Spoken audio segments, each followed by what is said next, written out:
Hi everyone, Aaron here for Zollotech, and this past week was filled with news about an upcoming March Apple event and what to expect with that. We'll get into that a little bit later, as well as expecting an iOS 15.4 Beta 2 update, new iPads, and much more. This is your news update for the week of February 6th, 2022. And the first thing is there's another antitrust bill that's been introduced and approved to move forward by the U.S. Senate Judiciary Committee. This would allow for sideloading apps going around the App Store and allow you to sideload apps, whether that be through a third-party app store or from the web directly. This apparently has been passed through that committee and is now up for vote. So it has not fully passed yet, but would allow for installing apps like you can on a Mac. However, Apple has countered this, saying this would open up their device to privacy concerns and spam and spyware and things like that, and they highly recommend against it, but we'll have to wait and see what actually happens. So we're seeing more and more of these sort of cases come to the U.S. Senate, and maybe we'll see them have to do this. So we'll know that pretty soon, but it is up to be voted upon, and in the next coming months, we should know if we'll have side-loaded apps or not. What do you think about that? I'd love to hear from you in the comments below.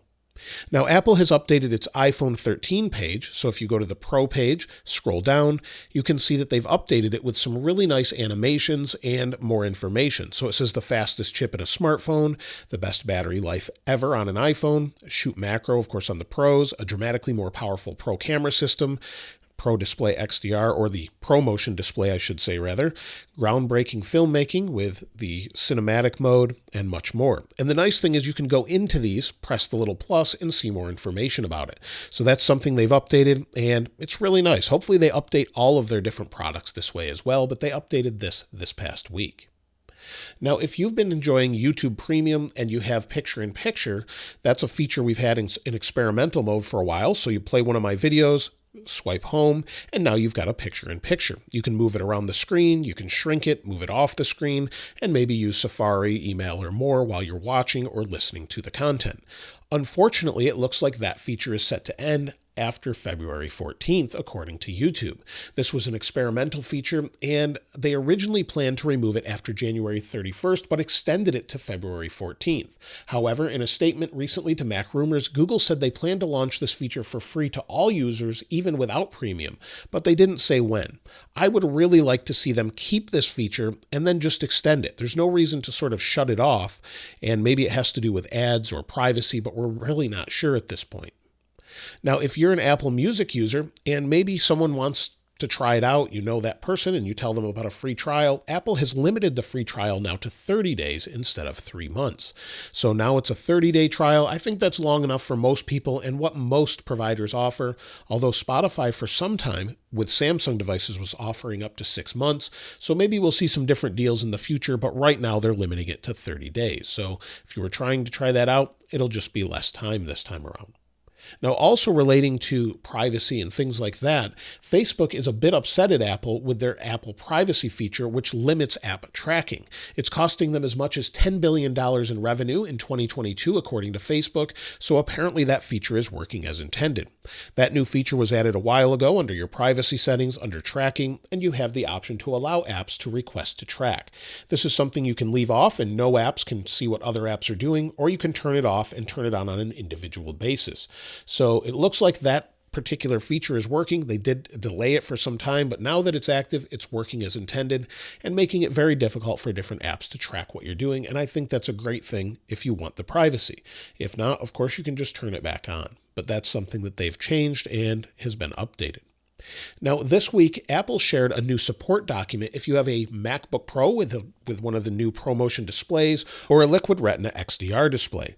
On their website, it says if the brightness is limited on your MacBook Pro with Liquid Retina XDR display or Apple Pro Display XDR. Apparently, some of them running at full brightness, 1200 nits or higher or whatever you're running it at in HDR, if you're in very hot environments, can limit the brightness and pull it down, like we saw with the iPhone 12 series devices for a while, and even with the 13. If the phone is very hot, it needs to pull the brightness down so it can cool down. This makes sense. So if you're in ambient temperatures that are around 70 degrees Fahrenheit or 77 and below, as it says here, you should be fine and you can run it at full brightness all day. However, if you're in a 90 degree Fahrenheit environment, you may need to bring that brightness down so that it can sort of cool down and run within its specifications. So that's something just to note. Apple pushed that out this week, mentioning all of that information with the ambient temperature. Now, Apple surprisingly released watchOS 8.4.1 this past week. This was something that was, again, a bit of a surprise, but it was to fix bugs and security issues. So they've done that. That was released, and a lot of people are asking, will there be an iOS 15.3.1? And if they find anything that they need to patch similar to the bugs in watchOS, I would expect that as soon as later today, tomorrow, or within this week. However, if they find it not as critical, they could push it out to 15.4, where we have iOS 15.4 betas right now. We have beta 1. iOS 15.4 beta 2 should be expected usually tomorrow or Wednesday based off what we've seen year over year. Typically, we'll get them on a Tuesday or Wednesday, and then we'll have a couple more betas, then a release candidate, and then a final release. So maybe we'll be on a bi-weekly schedule to beta 2. Maybe we'll get beta 3 next week. If we do, then I would expect beta 4 after that, with a release candidate in the first week of March and a final release on March 8th or sometime around that point. The reason I say that is, according to Mark Gurman, the first Apple event of the year is expected on March 8th. So based off information he has, he typically doesn't say when Apple events will be 100%. So usually that means he has a pretty good source that Apple's going to have that event. So March 8th, I would expect that event with upcoming products. So as far as what to expect, we can expect 15.4 around there, along with iPadOS, macOS 12.3, and more, sometime around that time frame. As far as what to expect at the event, well, there's a few things we can expect. The first thing is an update to the iPad Air. We've had the 4th generation with this redesign for a little while now, but we haven't seen updated chipsets, so we can expect a 5th generation iPad Air with an A15 Bionic along with 5G and a better forward-facing camera on this. It's said to go to a 12-megapixel camera with center stage that follows you around. So what we have on the iPad Pro that I have here, we can expect with the iPad Air. So A15 Bionic, 5G, maybe even a bump in RAM, but we're not sure. We can also expect a 3rd generation iPhone SE with similar specs. So an A15 Bionic, maybe a bump in RAM, maybe not, but with 5G. Said to look very similar to the 2nd generation. However, I think they're going to have to change it a little bit. It is said to have Touch ID. Maybe they'll move it to the side, change the body, but many people are saying it's going to look exactly the same. However, adding 5G, you'll need to change the frame a little bit for the antennas, just like we have on the iPhone 13 series, where we have the millimeter wave antenna on the side. You'll need to do something to incorporate those 5G antennas, and with the excess power usage that 5G uses, you'll need a larger battery and a more efficient chip. So the A15 will help with that, but again, we'll need something with a newer chipset as well as upgraded battery to handle all of that power, or you'll only get about 2 or 3 hours of screen on time. As it is, the current generation iPhone SE gets about 4 to 5 if you're lucky. So typically around 4 hours of screen on time. If we bring in 5G, may not get through the day. One thing we're not hearing much about from Mark Gurman is iPads Pro. The iPads Pro get updated every year, typically around this time frame, and they'll have new internals like we had the M1 last year. So maybe we'll see a different one, and then we did get this white Magic Keyboard to go along with it. So we could see some small changes, maybe an update, maybe an updated chipset, or maybe nothing at all. We just don't know as far as that goes. Also, many people are speculating we could see a Mac.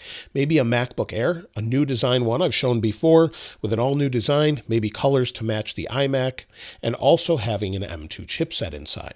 So we don't know that 100%, but I would expect not just 2 products, at least 3 at this event. However, we just don't know 100% at this point, which is good because I always like a little bit of surprise or maybe a one more thing. Mark Gurman has also stated that he expects 4 different updates to the Mac lineup with M2 chips in it. Apple has said to update the M2 every 18 months, or the M chipset from M1 to M2. We have the M1 Pro and M1 Max, so maybe we'll keep those in upcoming Pro versions, but instead we'll see that updated MacBook Air, a 13-inch MacBook Pro without the Touch Bar or ProMotion, as well as updates to the iMac with just a spec bump internally, and maybe a new Mac Mini with that spec bump and additional ports. So within the current year, all of those things are expected, as well as the Pro updates to finish out their lineup with the Mac Pro and maybe a Mac Mini or the new iMac. So we're really waiting for an iMac 27-inch, maybe a 30-inch, with a Pro display, sort of XDR, and an additional display to go along with some of those things. So those things should be expected later, maybe in the summer or at the end of the year, not at this event. Maybe we'll see them at WWDC, but I don't think so. One thing to note, Mark Gurman mentioned, is that the notch was something that Apple added, but they did not intend to add Face ID to the MacBook Pro because they don't have the hardware to do it yet. They did consider it in the iMac though, and just haven't added it. So maybe we'll see that in the future, but apparently the hardware is just too thick to fit in the top display.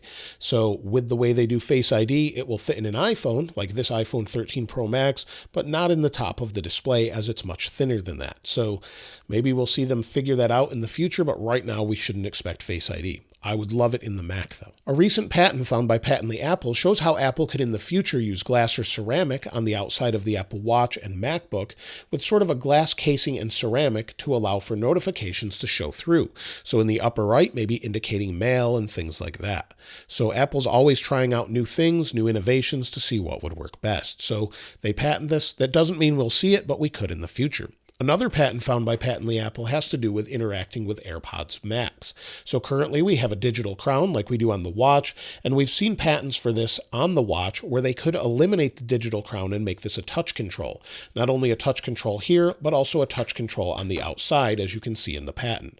So we could see that. I prefer the controls we have now, and I like the digital crown, but it would help with maybe waterproofing on the Apple Watch for a more ruggedized version, or maybe something else they have planned in the future. And so that's everything from this past week. Tons of information about that upcoming Mac event. Of course, I'll let you know as soon as we know more about that. And of course, look out for iOS 15.4 very soon. If you'd like to get your hands on this wallpaper, of course, I'll link it in the description like I normally do. And if you haven't subscribed already, please subscribe. And if you enjoyed the video, please give it a like. As always, thanks for watching. This is Aaron. I'll see you next time.